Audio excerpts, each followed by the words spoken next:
പത്തരമാറ്റിൻ്റെ അടിപൊളി എപ്പിസോഡിലേക്ക് എല്ലാവർക്കും സ്വാഗതം. അങ്ങനെ നമ്മുടെ അബിയുടെ വായിലൂടെ തന്നെ നവ്യ ആ ഒരു വലിയ സത്യം തിരിച്ചറിഞ്ഞിരിക്കുകയാണ്.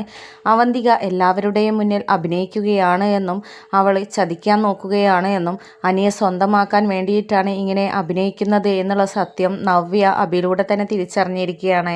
അപ്പോൾ ഞാൻ എൻ്റെ കൊക്കിന് ജീവനുള്ളിടത്തോളം കാലം എൻ്റെ നന്ദുവിനെ അല്ലാതെ അനി വിവാഹം കഴിക്കാൻ ഞാൻ സമ്മതിക്കത്തില്ല. അങ്ങനെ നീ ചതിച്ചിട്ട് എൻ്റെ അനിയത്തിയുടെ ജീവിതവും ജീവിതവും നശിപ്പിക്കാൻ ഞാൻ സമ്മതിക്കില്ല, നിനക്കൊരു പണി തരാൻ വേണ്ടി എന്നൊക്കെ പറഞ്ഞിട്ട് നവ്യ ഒരു അജ്ഞാത മെസ്സേജ് പോലെ അനാമികയ്ക്ക് മെസ്സേജ് അയക്കുകയാണ്. എന്നിട്ട് അനാമിക അറിയാതെ നമ്മുടെ അനിയും അവന്തികയും തമ്മിലുള്ള മോതിരമാറ്റം ചടങ്ങ് നടത്താൻ തീരുമാനിച്ചിരിക്കുകയാണ്. അതിൻ്റെ നേട്ടം അനിക്ക് തന്നെയാണ്, അല്ലാതെ മറ്റാർക്കുമല്ല എന്നും ഇതിലൂടെ അനാമികയ്ക്ക് ഒരു ഇതും കിട്ടാൻ പോകുന്നില്ല എന്നും കേസ് ജയിച്ചാൽ പൊടി തട്ടി പോവേണ്ടി വരും, ഒരു കോമ്പൻസേഷനും കിട്ടില്ല എന്നുള്ളതും നവ്യ അജ്ഞാത മെസ്സേജിലൂടെ നമ്മുടെ അനാമികയെ അറിയിക്കുകയാണ്. അങ്ങനെ അനാമിക ആകെ കലിതുള്ളി നിൽക്കുകയാണ്. എന്നിട്ട് അച്ഛനോടും അമ്മയോടും ഒക്കെ ഇതേപ്പറ്റി ഒരു അജ്ഞാത മെസ്സേജ് വന്നിട്ടു എന്നും അനി നമ്മളെ ചതിക്കാൻ നോക്കുകയാണ് എന്നും അനി ആ ഒരു വിവാഹമോതിര കൈമാറ്റത്തിലൂടെ അവൻ്റെ ഭാവി സുരക്ഷിതമാക്കാനും എന്നെ നൈസായിട്ട് തള്ളിക്കളയാനും ഉദ്ദേശിക്കുകയാണ് എന്നും നമ്മുടെ അനാമിക അച്ഛനോടും അമ്മയോടും പറയുകയാണ്. അങ്ങനെ നമ്മുടെ വിവാഹ നിശ്ചയ ദിവസം ഉറപ്പിച്ചിരിക്കുകയാണ്. എല്ലാവരും അതിനുള്ള തയ്യാറെടുപ്പിലായിരുന്നു. അനിയാണെങ്കിൽ ആകെ ടെൻഷൻ അടിച്ച് ഇനി എന്താണ് ചെയ്യാൻ പോവുക എന്നുള്ളതൊന്നും അറിയാത്തൊരവസ്ഥയിൽ നിൽക്കുകയാണ്. ആ ഒരു സമയത്ത് നമ്മുടെ നന്ദുവിനെ വിളിച്ച് ഇക്കാര്യത്തെക്കുറിച്ച് പറയുകയും നന്ദു നിസ്സഹായാവസ്ഥയിൽ നിൽക്കുകയുമാണ്. അങ്ങനെ അനി പറയുന്നുണ്ട്, ഈ മോതിരമാറ്റം കഴിഞ്ഞാൽ പിന്നെ നമുക്കൊന്നും ചെയ്യാൻ പറ്റില്ല, പിന്നെ അവളെ അനുസരിക്കല്ലാതെ വേറെ ഒരു വഴിയുമില്ല എന്നൊക്കെ പറയുമ്പോൾ നന്ദു പറയുന്നുണ്ട്, പിന്നെ അവളെ കെട്ടി നീ സുഖമായിട്ട് ജീവിക്കുക, അതല്ലേ നടക്കത്തുള്ളൂ, അല്ലാതെ എന്നെക്കൊണ്ട് എന്ത് ചെയ്യാൻ പറ്റുക അനി എന്നൊക്കെ ഇങ്ങനെ പറഞ്ഞിട്ട് രണ്ടുപേരും ഇങ്ങനെ സങ്കടപ്പെട്ട് നിൽക്കുകയാണ്. പക്ഷേ അവരുടെ ആ ഒരു സങ്കടങ്ങൾക്കൊന്നും ഒരു ഫലം ഉണ്ടായിട്ടില്ല. അങ്ങനെ ആ ഒരു വിവാഹ നിശ്ചയ ഡേറ്റ് വന്നിരിക്കുകയാണ്. അന്നത്തെ ദിവസം എല്ലാവരും ആ ഒരു നിശ്ചയത്തിന് വേണ്ടിയിട്ട് ഒരുങ്ങുകയാണ്. നമ്മുടെ അവന്തികയാവട്ടെ സന്തോഷത്തോടു കൂടി മോതിരമാറ്റത്തിന് റെഡിയായിട്ട് നിൽക്കുകയാണ്. അനിയെ സ്വന്തമാക്കാം, അതിലൂടെ മൂർത്തി ജ്വല്ലറിയും സ്വന്തമാക്കാം, അവിടെ ആകെ പിടിച്ച് ഭരിക്കാം എന്നുള്ള ആ ഒരു സന്തോഷത്തിലാണ് അവന്തികയും അബിയും ജലജയും ഒക്കെ നിൽക്കുന്നത്. ആ ഒരു സമയത്താണ് നമ്മുടെ അനാമികയും അച്ഛനും അമ്മയും ഈ ഒരു നിശ്ചയം കുളമാക്കാനായിട്ട് അങ്ങോട്ടേക്ക് വരുന്നത്.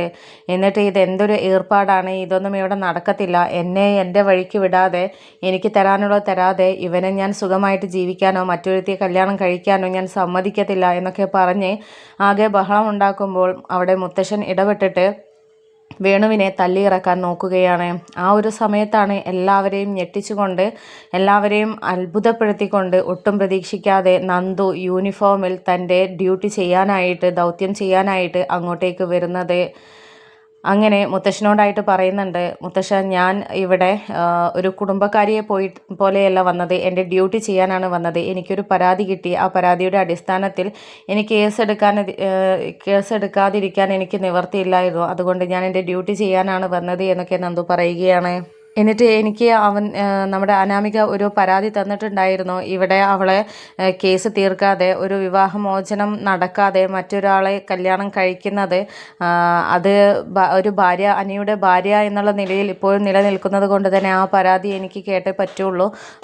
കാരണം നിയമമാണല്ലോ, ഇത് ഞാൻ കേസെടുക്കാതിരുന്നാൽ അത് എൻ്റെ കരിയറിനെ ബാധിക്കും, എൻ്റെ ഈ ഒരു ഇതിനെ ബാധിക്കും, അതുകൊണ്ട് എനിക്കിത് കേസെടുത്തേ പറ്റുകയുള്ളൂ. ഒന്നുകിൽ അനിയെ അറസ്റ്റ് ചെയ്ത് കൊണ്ടുപോകേണ്ടി വരും, അല്ലെങ്കിൽ ഈ നിശ്ചയം ഇവിടെ നിർത്തി വെക്കേണ്ടി വരും, അതുകൊണ്ട് വളരെ പെട്ടെന്ന് തന്നെ നിങ്ങൾ തീരുമാനം അറിയിക്കണം എന്നൊക്കെ പറയുകയാണ്. അപ്പോൾ ഇത് കേട്ടപ്പോൾ മുത്തശ്ശനും ആകെ ഞെട്ടിത്തടിച്ച് നിൽക്കുകയാണ്. കാരണം ഇതേപ്പറ്റി ഇങ്ങനെ ഒരു ഇത് അനാമിക കേസ് തരുമ്പോൾ അതേപ്പറ്റി എന്നോട് സംസാരിക്കാതെ നേരെ ഡ്യൂട്ടി ചെയ്യാൻ വരിക എന്ന് പറഞ്ഞാൽ ഇത് നന്ദുവിന് എന്താ പറ്റിയത്?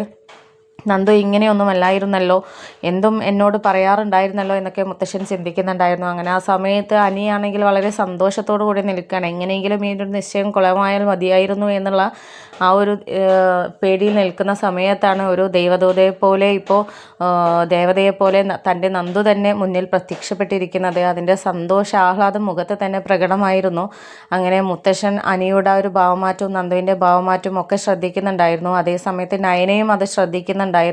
എന്നിട്ട് മുത്തശ്ശൻ ചിന്തിക്കുന്നുണ്ട്, രണ്ടുപേരും കൂടെ കളിക്കുന്ന ഡ്രാമയാണല്ലേ, ഈ ഡ്രാമയൊന്നും എൻ്റെ അടുത്ത് നടക്കാൻ പോകുന്നില്ല, അല്ലെങ്കിലും ഇതേ പറ്റിയൊക്കെ സംസാരിച്ച് കഴിഞ്ഞതാണല്ലോ, ഇത് എന്താ പിള്ളേരെ ഇങ്ങനെയൊക്കെ കളിക്കുന്നത് എന്നുള്ള രീതിയിലൊക്കെ മുത്തശ്ശൻ ചിന്തിക്കുന്നുണ്ടായിരുന്നു. അപ്പോൾ ആ സമയത്ത് മുത്തശ്ശൻ പറയുന്നുണ്ട്, എന്തായാലും അനിയെ അറസ്റ്റ് ചെയ്ത് കൊണ്ടുപോകാൻ ഞങ്ങൾ സമ്മതിക്കില്ല, തൽക്കാലം ഈ നിശ്ചയം ഇവിടെ നിർത്തിവെക്കാം. എന്തായാലും ഇനി ഈ ഒരു വിവാഹമോചനം നടക്കുന്നത് വരെ ഇതേപ്പറ്റി എന്തായാലും ഞങ്ങളൊരു പരിപാടിക്ക് മുതിരില്ല എന്നൊക്കെ മുത്തശ്ശൻ വാക്ക് കൊടുക്കുകയാണ്. അങ്ങനെ ആ വാക്ക് കൊടുത്തതിൻ്റെ അടിസ്ഥാനത്തിൽ നന്ദു ആ ഒരു നിശ്ചയം കുളമാക്കി അവിടുന്ന് മാസമായിട്ട് ഇറങ്ങിപ്പോവുകയാണ്. ഇതിൽ നമ്മുടെ അനാമിക ഒരു വിഡ്ഢിയെ പോലെ അവർക്കൊത്ത് അവർ കളിപ്പിക്കുകയായിരുന്നു എന്നുള്ളതൊന്നും അറിയാതെ അവരും തല കുനിച്ച് അവിടെ നിന്ന് താൻ ജയിച്ചു, കുളമാക്കാൻ കഴിഞ്ഞു, നിശ്ചയം നടന്നില്ല എന്നുള്ള ഒരു സന്തോഷത്തോടു കൂടി അവരും അവിടെ നിന്ന് ഇറങ്ങിപ്പോവുകയാണ്. നവ്യയാവട്ടെ ഇതിൻ്റെ പിന്നിലിരുന്ന് എല്ലാ കളികളും ഈ രീതിയിൽ നിശ്ചയം മുടക്കാനായിട്ട് കളിച്ചത് ആ ഒരു സന്തോഷത്തിൽ നവ്യ നിൽക്കുകയാണ്. പക്ഷെ നവ്യയാണ് ഇതിൻ്റെ ഈ ഒരു ഇത് ക്രിയേറ്റ് ചെയ്തത് എന്നും നവ്യയുടെ മനസ്സിലുള്ള കാര്യങ്ങളാണ് ഇവിടെ നടന്നത് എന്നുള്ളതൊന്നും ആർക്കും ഇതുവരെ മനസ്സിലായിട്ടില്ല.